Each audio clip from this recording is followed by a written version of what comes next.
low humming sound coming from inside. Curious, I investigated further. My hands closed on something soft but solid, and it was vibrating. I pulled it out, and half wrapped in a red silk scarf, there it was, a pink, glittering vibrator shaped like a cock. I let out an involuntary gasp. I'd seen vibrators in sex shops and reviewed in women's magazines, but I'd never had one in my hands before, and I certainly didn't think that Laura possessed one. I thought we told each other everything. Laura, I whispered, even though, well, because she wasn't there to hear me.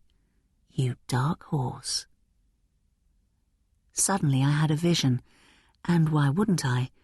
Laura using the toy on herself, running it all over her nipples, holding it against her knickers. In my mind's eye, I saw her sliding it in and out of her pussy. I pictured her face in orgasm, twisted with pleasure as she came, and felt myself blushing, shame creeping in heat over my face. To my surprise, though, the image turned me on, really turned me on. I'd never experienced a surge of arousal like the one I felt right then, urgent, almost violent, a throb that resonated through me. I sniffed at the sex toy, hoping it would smell of Laura, but it was clean and had a neutral, plasticky smell. It was still buzzing gently in my hand. I saw the on switch, which I must have triggered when I slammed the drawer shut. The vibrations travelled up my arm and towards my neck, so that I could feel them throughout my body. Without even thinking, I held the toy against myself, letting it murmur against Laura's boxers. Oh my God, I thought.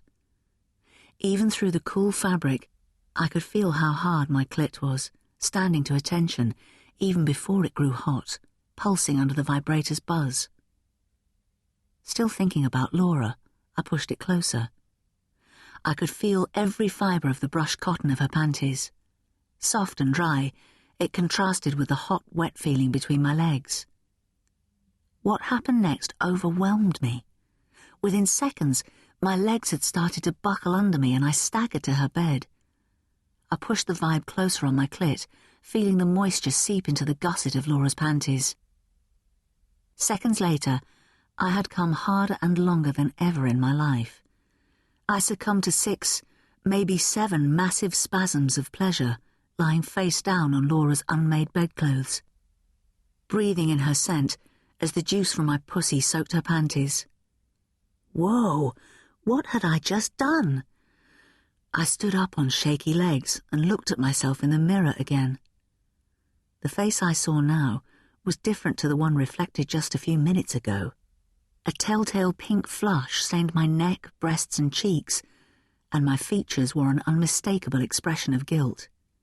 This was Laura, a friend who was more like a sister than anyone I'd ever known.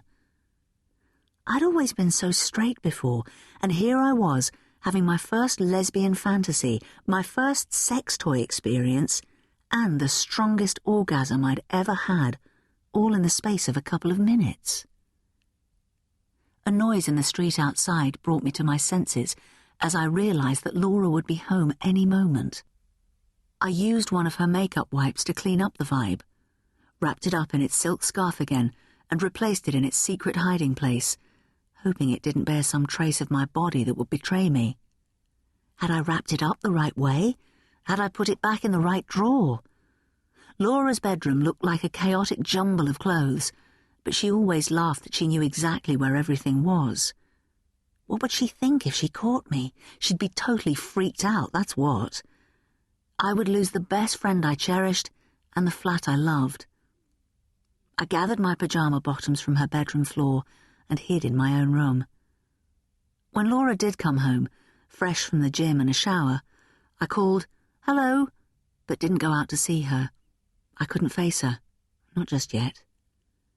That night, my sleep was interrupted by uncomfortable dreams of Laura using the toy on me and letting me put it inside her.